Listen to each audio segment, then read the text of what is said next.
Hi everyone, मैं रविराज चौहान अपने YouTube channel maths on academy पर आपका स्वागत करता हूं। अभी हम लोग देखने वाले हैं पॉलिटी, जिसमें हम लोग देखेंगे आज चैप्टर 4 यानी संविधान की विशेषता।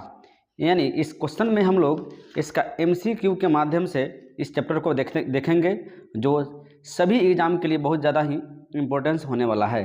तो देखते हैं क्वेश्चन नंबर 1।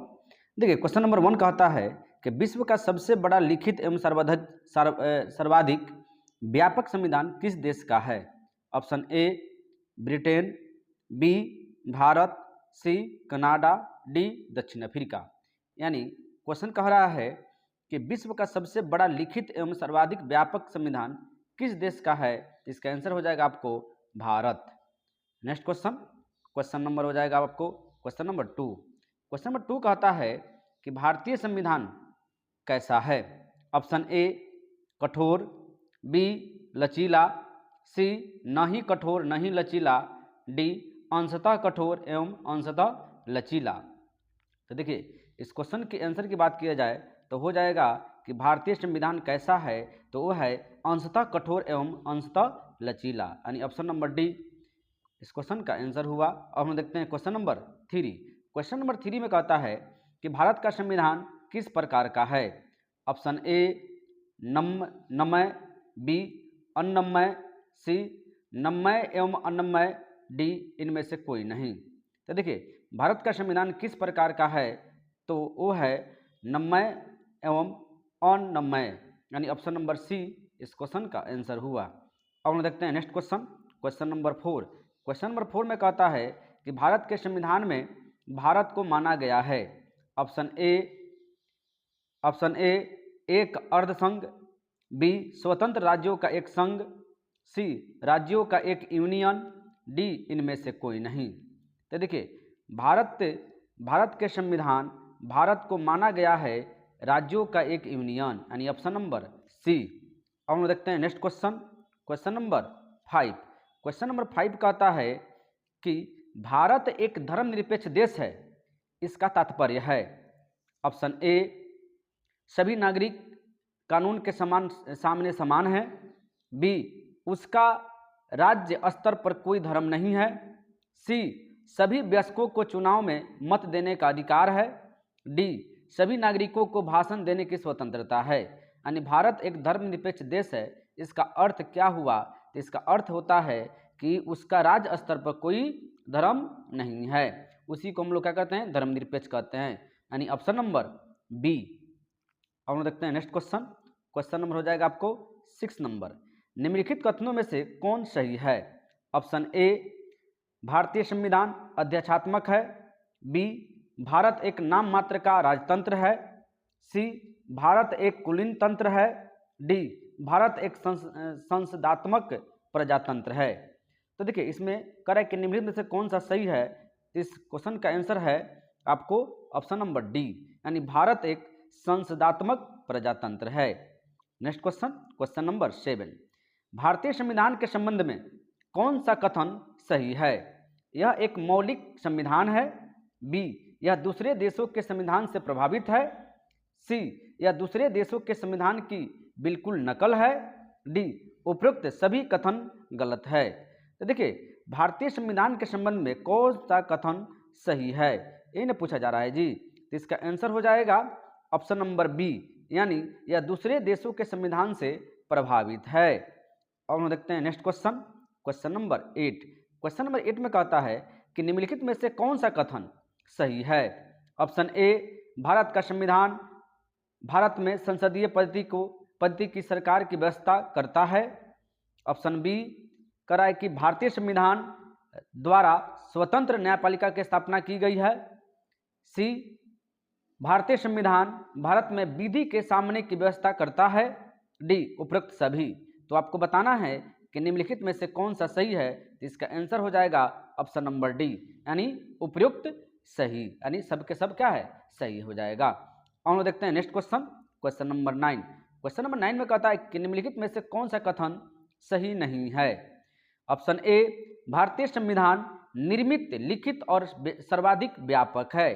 तो देखिए, ऑप्शन नंबर ए तो सही है, आपको बताना है कि कौन सा सही नहीं है। नहीं, बी भारत का संविधान प्रभुत्व संपन्न, लोकतंत्रात्मक, पंथ निरपेक्ष तथा समाजवादी संविधान है। ये भी स्टेटमेंट सही है। सी नंबर में भारतीय संविधान में मूल अधिकारों को समाविष्ट किया गया है। ये भी सही है कि मूल अधिकारों के बारे में वर्णन किया गया है। डी, संविधान के प्रवर्तन के समय से ही संविधान में मूल कर्तव्य शामिल है। नहीं जी, मूल कर्तव्य को मूल संविधान में नहीं था, जिसको हम लोग बाद में जोड़े थे। इसलिए इस क्वेश्चन का अगर आंसर की बात किया जाए तो इस क्वेश्चन का आंसर हो जाएगा ऑप्शन नंबर डी, यानी संविधान के प्रवर्तन के समय ही संविधान में मूल कर्तव्य शामिल नहीं है। यही गलत है, नहीं तो तीनों के तीनों स्टेटमेंट क्या है, सही है। अब हम देखते हैं नेक्स्ट क्वेश्चन, क्वेश्चन नंबर 5। निम्नलिखित में से कौन सा कथन सही है? ऑप्शन ए, भारतीय संविधान में कई विदेशी संविधानों के तत्वों का समावेश किया गया है। बी, भारतीय संविधान एकल नागरिकता का प्रावधान करता है। सी, भारतीय संविधान वयस्क मताधिकार की व्यवस्था करता है। डी, उपरोक्त सभी। आपको बताना है कि इसमें कौन सा कथन सही है। तो अगर इसके अकॉर्डिंग के देखा जाए ऑप्शन के अनुसार तो उपरोक्त सभी, यानी ऑप्शन नंबर डी इस क्वेश्चन का आंसर हो गया। अब हम देखते हैं next question, question number 11। Question number 11 में कहता है कि भारत का संविधान है। ऑप्शन ए, अत्यंत लचीला। बी, अत्यंत कठोर। सी, कठोर कम लचीला अधिक। डी, कठोर अधिक लचीला कम। तो बताना है कि भारत का संविधान है। तो देखिए भारत का संविधान जो है वो है आपको कठोर कम लचीला अधिक, यानी ऑप्शन नंबर सी। अब हम देखते हैं next question, question number 12। Question number 12 में कहता है कि भारतीय संविधान का स्वरूप किस प्रकार का है? ऑप्शन ए, एकात्मक। बी, पूर्णतया संघात्मक। सी, संरचना में संघात्मक, भावना में एकात्मक। डी, भावना में संघात्मक, संरचना में एकात्मक। तो देखिए इस क्वेश्चन के आंसर की बात किया जाए तो हो जाएगा ऑप्शन नंबर सी, यानी भारतीय संविधान का स्वरूप संरचना में संघात्मक और भावना में एकात्मक है। नेक्स्ट क्वेश्चन देखते हैं, क्वेश्चन नंबर 13। बताइएगा कि भारतीय संविधान भावना में एकात्मक है क्योंकि ऑप्शन ए में कह रहा है कि केवल संसद को संवैधानिक संशोधन प्रक्रिया आरंभ करने का अधिकार है। बी, कुछ स्थितियों में संसद को राज्य के लिए कानून बनाने का अधिकार है। सी, अखिल भारतीय सीमाओं के कारण। डी, उपरोक्त सभी। यानी भारतीय संविधान भावना में एकात्मक है क्योंकि इसका अगर आंसर की बात किया जाए तो हो जाएगा ऑप्शन नंबर डी, यानी उपरोक्त सभी। यानी केवल संसद को संवैधानिक संशोधन प्रक्रिया आरंभ करने का अधिकार है। बी में कहता है कुछ स्थितियों में संसद को राज्य के लिए कानून बनाने का अधिकार है, ये भी सही है। अखिल भारतीय सीमाओं के कारण, ये भी सही है, यानी ऑप्शन नंबर डी इस क्वेश्चन का आंसर हुआ। अब हम देखते हैं next question number 14। Question number 14 में कहता है कि भारतीय संविधान के संदर्भ में कहा जाता है कि यह ऑप्शन ए, मौलिक संविधान है। बी, वकीलों का स्वर्ग है। सी, विकासशील संविधान है। डी, तानाशाही संविधान है। यानी भारतीय संविधान के संदर्भ में क्या कहा गया है, तो इसका आंसर हो जाएगा आपको 14 का आंसर आपको वकीलों का स्वर्ग है, यानी ऑप्शन नंबर बी। यानी भारतीय संविधान के संदर्भ में कहा जाता है कि यह वकीलों का स्वर्ग है। Next question, question number 15। Question number 15 में कहता है कि भारतीय संविधान पर सबसे अधिक प्रभाव किसका पड़ा है? ऑप्शन ए, भारत सरकार अधिनियम 1935 का। बी, ब्रिटेन के संविधान का। सी, संयुक्त राज्य अमेरिका के संविधान का। डी, कनाडा के संविधान का। देखिए तो भारतीय संविधान पर सबसे अधिक प्रभाव किसका पड़ा है जी? तो हो जाएगा आंसर ऑप्शन नंबर ए, यानी भारत सरकार अधिनियम 1935 का। अब देखते हैं हम लोग नेक्स्ट क्वेश्चन, क्वेश्चन नंबर 16। कहता है कि निम्नलिखित में से यह किससे निर्धारित होता है कि भारत का संविधान परिसंघीय है? ऑप्शन ए, संविधान लिखित और अनम्य है। बी, न्यायपालिका स्वतंत्र है। सी, केंद्र एवं राज्य के बीच शक्तियों का वितरण। डी, अवशिष्ट शक्तियों के केंद्र में निहित होना। तो बताना है आपको कि निम्नलिखित में से किससे निर्धारित होता है कि भारत का संविधान परिसंघीय है, यानी परिसंघीय का विशेषता क्या होनी चाहिए? तो यह है कि केंद्र एवं राज्य के बीच शक्तियों का वितरण होता है, इसलिए भारत का संविधान परिसंघीय है। यानी 16 का आंसर हो जाएगा ऑप्शन नंबर सी। अब हम लोग देखते हैं next question, question number 17। Question number 17 में कहता है कि भारत में प्रजातंत्र इस तथ्य पर आधारित है कि संविधान लिखित है, यहाँ मौलिक अधिकार प्रदान किए गए हैं। सी, जनता से सरकारों को चुनने तथा बदलने का अधिकार प्राप्त होता है। डी, यहाँ राज्य के नीति निर्देशक तत्व है। यानी भारत में प्रजातंत्र इस तथ्य पर आधारित है। तो आपको बताना है किस तथ्य पर आधारित है। तो ये आधारित है आपको ऑप्शन नंबर सी, यानी जनता से सरकारों को चुनने तथा बदलने का अधिकार प्राप्त होता है, इसलिए भारत में प्रजातंत्र आधारित है। यानी भारत में प्रजातंत्र किस पे आधारित है, तो जनता से सरकारों को चुनने तथा बदलने का अधिकार प्राप्त है। अब हम देखते हैं next question, question number 18। Question number 18 में कहता है कि भारतीय संविधान में है ऑप्शन ए 300 से अधिक आर्टिकल, बी 350 से अधिक आर्टिकल, सी 400 से अधिक आर्टिकल्स, डी 500 से अधिक आर्टिकल्स। तो देखिए बहुत पहले के क्वेश्चन है, अगर इसके अकॉर्डिंग देखा जाए तो हो जाएगा भारतीय संविधान में कितने आर्टिकल है। तो इसका आंसर बीपीएससी 1998 में ये क्वेश्चन पूछा था और उस समय क्या होता है, इसका आंसर हो जाएगा 350 से अधिक, यानी 350 से अधिक आर्टिकल्स हैं। और हम देखते हैं next question, question number 19। Question number 19 में कहता है कि भारत में किस प्रकार की शासन व्यवस्था अपनाई गई है। ऑप्शन ए अमेरिकी अध्यात्मक प्रणाली, बी ब्रिटिश संसदात्मक प्रणाली, सी फ्रांसीसी अध्यात्मक प्रणाली, डी सामूहिक मंत्रिमंडलात्मक प्रणाली। तो देखिए भारत में किस प्रकार की शासन व्यवस्था अपनाई गई है, तो है ब्रिटिश संसदात्मक प्रणाली, यानी ऑप्शन नंबर बी 19 का आंसर होगा।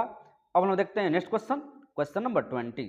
क्वेश्चन नंबर 20 में कहता है कि भारतीय राजनीतिक व्यवस्था में इनमें से कौन सर्वोच्च है। ऑप्शन ए सर्वोच्च न्यायालय, बी संविधान, सी संसद, डी धर्म। यानी भारतीय राजनीतिक व्यवस्था में इनमें कौन सर्वोच्च है, तो वो सर्वोच्च है कौन सा, संविधान, यानी ऑप्शन नंबर बी 20 का आंसर होगा। अब हम देखते हैं next question, question number 21। Question number 21 कहता है कि भारतीय संविधान के बृहत होने का कारण है। ऑप्शन ए इसमें अनेक संविधानों के अनुभव समाविष्ट है, बी इसमें विस्तृत प्रशासकीय प्रावधान है, सी यह एक बड़े देश के शासन से संबंधित है, डी इसमें संघ तथा राज्य दोनों सरकारों का संविधान है। तो आपको बताना है क्या चीज कि भारतीय संविधान के बृहत होने का कारण है, यानी इतना बड़ा क्यों हो गया, इसका यही कारण है कि इसमें संघ तथा राज्यों दोनों सरकारों का संविधान है। यानी भारत के जो संविधान है उसमें संघ के बारे में भी वर्णन किया गया है और राज्यों के बारे में भी वर्णन किया गया है। यही कारण है कि भारतीय संविधान बृहत है, यानी बड़ा है। अब हम देखते हैं next question, question number 22। Question number 22 कहता है कि भारतीय संविधान का अभिभावक कौन है। ऑप्शन ए राष्ट्रपति, बी प्रधानमंत्री, सी सर्वोच्च न्यायालय, डी निर्वाचन आयोग। यानी भारतीय संविधान का अभिभावक कौन है, तो उसका आंसर हो जाएगा आपको सर्वोच्च न्यायालय, यानी ऑप्शन नंबर 3 22 का आंसर हो जाएगा। अब हम देखते हैं next question, question number 23। Question number 23 है कि भारत में वयस्क मताधिकार की उम्र सीमा क्या है। ऑप्शन ए 18 वर्ष, बी 20 वर्ष, सी 21 वर्ष, डी 25 वर्ष। यानी भारत में वयस्क मताधिकार की उम्र सीमा क्या है, तो ये है आपको ऑप्शन नंबर ए, यानी 18 वर्ष। यानी जिसकी उम्र 18 वर्ष हो गया वह मताधिकार में भाग ले सकता है।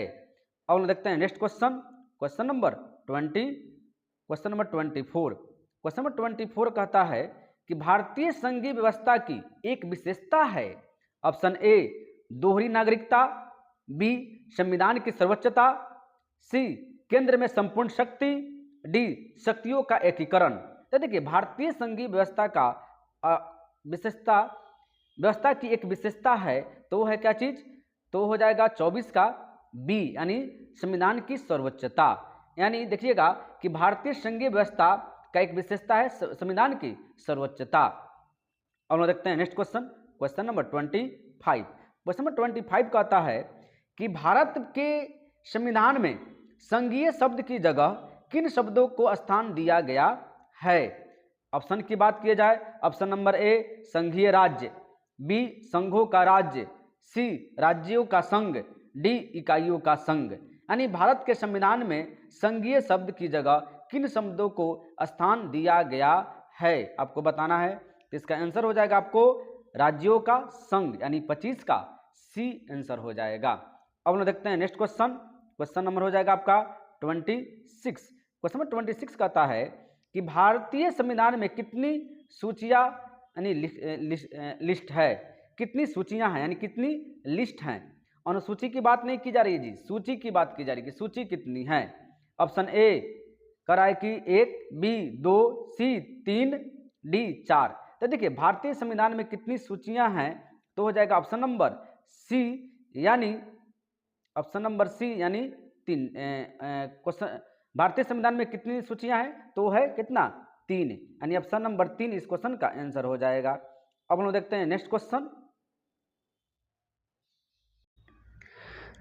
क्वेश्चन नंबर 27 का होता है कि भारत का संविधान अपना प्राधिकार किससे प्राप्त करता है? ऑप्शन ए भारतीय स्वतंत्रता अधिनियम 1947 से, बी में कहता है कि समाज के सभी वर्गों के लोगों द्वारा प्रतिनिधित्व संविधान सभा से, सी भारत की जनता से, डी राष्ट्रपति तथा सर्वोच्च न्यायालय से। तो देखिए आपको बताना है कि भारत का संविधान अपना प्राधिकार किससे प्राप्त करता है, तो वो करता है भारत की जनता से, यानी 27 का सी इस क्वेश्चन का आंसर हो जाएगा। अब हम लोग देखते हैं next question. Question number 28। Question number 28 में कहता है कि भारत में वैध प्रभु सत्ता किसमें निहित है? ऑप्शन ए राष्ट्रपति, बी न्यायपालिका, सी मंत्रिमंडल, डी संविधान। यानी बताना है कि भारत में वैध प्रभु सत्ता किसमें निहित है, तो निहित है आपको संविधान में, यानी ऑप्शन नंबर डी इस क्वेश्चन का आंसर हो जाएगा। अब हम देखते हैं नेक्स्ट क्वेश्चन। Question number 29। भारतीय संविधान की संरचना किस प्रकार की है? ऑप्शन ए एकात्मक, बी कठोर, सी कुछ एकात्मक कुछ कठोर, डी संघीय। तो देखिए इस क्वेश्चन का आंसर हो जाएगा आपको कि कुछ एकात्मक कुछ कठोर, यानी ऑप्शन नंबर सी इस क्वेश्चन का आंसर हो जाएगा। यानी याद रखिएगा कि भारतीय संविधान की संरचना कुछ एकात्मक और कुछ कठोर प्रकार की है। अब हम देखते हैं नेक्स्ट क्वेश्चन। क्वेश्चन नंबर हो जाएगा आपका 30। क्वेश्चन नंबर 30 में कहता है 31 कहता है कि लिखित संविधान की अवधारणा ने सर्वप्रथम कहाँ जन्म लिया? ऑप्शन ए फ्रांस, बी संयुक्त राज्य अमेरिका, सी ब्रिटेन, डी स्विट्जरलैंड। देखिए आपको देख सकते हैं कि एमपीपीएस में पूछ चुका है, यानी मध्य प्रदेश में जो पीसीएस की एग्जाम होती है उसमें क्वेश्चन पूछा जा चुका है कि निम्नलिखित संविधान की अवधारणा ने सर्वप्रथम कहाँ जन्म लिया। तो इसका आंसर हो जाएगा आपको ऑप्शन नंबर ए यानी फ्रांस। अब हम देखते हैं यानी फ्रांस में सबसे पहले लिखित संविधान की अवधारणा मिली है। अब हम देखते हैं next question. Question number 32। Question number 32 में कहता है कि निम्नलिखित में से कौन सा एक भारतीय संविधान का दर्शन नहीं है? ऑप्शन ए कल्याणकारी राज्य, बी समाजवादी राज्य, सी राजनीतिक समानता, डी साम्यवादी राज्य। तो आपको बताना है कि निम्नलिखित में से कौन सा एक भारतीय संविधान का दर्शन नहीं है। तो देखिए भारतीय संविधान का दर्शन नहीं है क्या चीज, तो साम्यवादी राज्य, यानी ऑप्शन नंबर डी इस क्वेश्चन का आंसर हो जाएगा। अब हम देखते हैं नेक्स्ट क्वेश्चन। क्वेश्चन नंबर हो जाएगा आपको 35। देखिए क्वेश्चन नंबर 35 में क्या कहता है कि भारत में राजनीतिक व्यवस्था के मूलभूत लक्षण है। ऑप्शन देखिए स्टेटमेंट 1 देखिए, स्टेटमेंट 1 में कहता है कि यह एक लोकतांत्रिक गणतंत्र है। 2 में कहता है कि इसमें संस्थात्मक रूप की सरकार है। 3 में कहता है कि सर्वोच्च सत्ता भारत की जनता में निहित है। 4 में कहता है यह एक एकीकृत शक्ति का प्रावधान करती है। नीचे दिए गए कूट में सही उत्तर का चयन कीजिए। तो देखिए इस क्वेश्चन की आंसर की बात किया जाए तो हो जाएगा ऑप्शन नंबर बी यानी 1 2 3, यानी यह एक लोकतांत्रिक गणतंत्र है। 2 में कहता है इसमें संस्थात्मक रूप की सरकार है। 3 में सर्वोच्च सत्ता भारत की जनता में निहित है, यानी 1 2 3 तीनों को तीनों सही है। अब हम देखते हैं नेक्स्ट क्वेश्चन। क्वेश्चन नंबर हो जाएगा आपका 36। क्वेश्चन नंबर 36 में कहता है कि निम्नलिखित में से कौन सी विशेषता भारतीय संघ और अमेरिकी संघ दोनों में साझी है।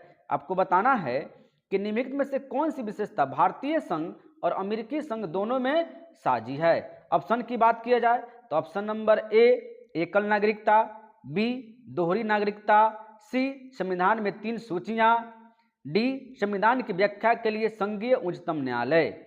यानी निम्नलिखित में से कौन सी विशेषता है जिसमें भारतीय संघ और अमेरिकी संघ दोनों में साझी है, यानी दोनों में पाया जाता है। इस क्वेश्चन का आंसर हो जाएगा ऑप्शन नंबर डी, यानी संविधान की व्याख्या के लिए संघीय उच्चतम न्यायालय। अमेरिका में भी है और भारत में भी है। अब हम देखते हैं नेक्स्ट क्वेश्चन। क्वेश्चन नंबर हो जाएगा आपका 37। क्वेश्चन नंबर 37 में कहता है कि निम्नलिखित में से कौन भारतीय राज्य व्यवस्था में सर्वोच्च है। ऑप्शन ए संसद, बी सर्वोच्च न्यायालय, सी संविधान, डी धर्म। निम्नलिखित में से कौन भारतीय राज्य व्यवस्था में सर्वोच्च है। तो सर्वोच्च कौन सा है जी, तो वो हो जाएगा आपको ऑप्शन नंबर सी, यानी संविधान। तो याद रखिएगा कि संविधान भारतीय राज्य व्यवस्था में सर्वोच्च है। अब हम देखते हैं next question. Question number 38। Question number 38 कहता है कि भारतीय संविधान का आप किस प्रकार वर्णन करेंगे। ऑप्शन ए आकार में मध्यम, बी बहुत छोटा एवं सुहंसक्त, सी विश्व के सबसे विस्तृत संविधानों में से एक, डी यह लिखित संविधान नहीं है। यानी भारतीय संविधान का आप किस प्रकार वर्णन करेंगे, तो इसका आंसर हो जाएगा आपको ऑप्शन नंबर सी, यानी विश्व के सबसे विस्तृत संविधानों में से एक। अब हम देखते हैं नेक्स्ट क्वेश्चन। क्वेश्चन नंबर हो जाएगा आपका 39। किसने कहा भारत एक अर्ध संघात्मक राज्य है। Option A Lord Bryce, B Ivor Jennings, C H J Laski, D K C. Wheeler किसने कहा भारत एक अर्ध संघात्मक राज्य है, तो इसका आंसर हो जाएगा आपको ऑप्शन नंबर डी, यानी केसी व्हीलर। केसी व्हीलर ने कहा था कि भारत एक अर्ध संघात्मक राज्य है। अब हम देखते हैं नेक्स्ट क्वेश्चन। क्वेश्चन नंबर हो जाएगा आपको 40। देखिए क्वेश्चन नंबर 40 में क्या कहता है कि निम्नलिखित में से कौन सा धर्मनिरपेक्ष राष्ट्र का लक्षण नहीं है। ऑप्शन ए यह धर्मतंत्र को स्वीकार करता है, बी यह धर्म को राष्ट्र से अलग करता है, सी यह एक राष्ट्र को धर्मनिरपेक्ष होने के लिए अवश्य ही लोकतांत्रिक होना चाहिए, डी इसको अवश्य ही धार्मिक संघर्ष रोकना चाहिए और धार्मिक समन्वय बढ़ाना चाहिए। तो आपको बताना है कि इसमें निम्नलिखित में कौन सा धर्मनिरपेक्ष राष्ट्र का लक्षण नहीं है। तो इसका आंसर हो जाएगा आपको ऑप्शन नंबर सी, यानी एक राष्ट्र को धर्मनिरपेक्ष होने के लिए अवश्य ही लोकतांत्रिक होना चाहिए। अब हम देखते हैं नेक्स्ट क्वेश्चन। क्वेश्चन नंबर हो जाएगा आपको 41। क्वेश्चन 41 में कहता है कि निम्नलिखित नियमों का लिखित नियमों का एक समूह है जिसे किसी देश में रहने वाले सभी लोगों द्वारा स्वीकार किया जाता है। ऑप्शन ए विधेयक, बी संविधान, सी प्रपत्र, डी याचिका। यानी कौन लिखित नियमों का एक समूह है जिसे किसी देश के रहने वाले सभी लोगों को स्वीकार किया जाता है, इसका आंसर हो जाएगा आपको ऑप्शन नंबर बी, यानी संविधान। अब हम देखते हैं नेक्स्ट क्वेश्चन और आज का ये लास्ट क्वेश्चन हो जाएगा। कहता है कि भारत का संविधान सरकार की डैश प्रणाली के साथ एक संप्रभुत्व समाजवादी धर्मनिरपेक्ष लोकतांत्रिक गणराज्य है। तो देखिए अब कह रहा है, तो ऑप्शन की बात की जाए तो ऑप्शन नंबर ए राजतंत्रीय, बी संसदीय, सी राष्ट्रपतीय, डी एकात्मक। तो आपको बताना है कि भारत का संविधान सरकार की डैश प्रणाली के साथ एक संप्रभु समाजवादी धर्मनिरपेक्ष लोकतांत्रिक गणराज्य है। इसका आंसर हो जाएगा आपको बी, यानी संसदीय। यानी ऑप्शन नंबर बी इस क्वेश्चन का आंसर हो जाएगा। तो आज हम लोगों ने देखा पॉलिटी का चैप्टर 4, जिसमें हम लोगों ने चैप्टर 4 को हम लोगों ने MCQ के माध्यम से बहुत ही बेहतरीन तरीका से देखें, जो सभी एग्जामों के लिए आपको बहुत ज़्यादा ही इम्पोर्टेंस है। अगर आप किसी भी कंपटीशन की तैयारी कर रहे हैं तो आप पॉलिटी का रिवीजन हमारे चैनल के द्वारा कर सकते हैं, हमारे वीडियो के द्वारा आसानी से कर सकते हैं, वो भी बहुत बेहतरीन तरीका से कर सकते हैं। आप लोगों ने देखा कि इसमें एसएससी, रेलवे, पीसीएस, यूपीएससी यानी जो भी एग्जाम होते हैं सभी के सभी टोटल क्वेश्चनों का ये संग्रह है। तो अगर मेरी वीडियो का कंटेंट आपको अच्छा लग रहा है तो लाइक कीजिए, कमेंट कीजिए और चैनल को सब्सक्राइब कीजिए और वीडियो को शेयर जरूर से जरूर कीजिए। जय हिंद।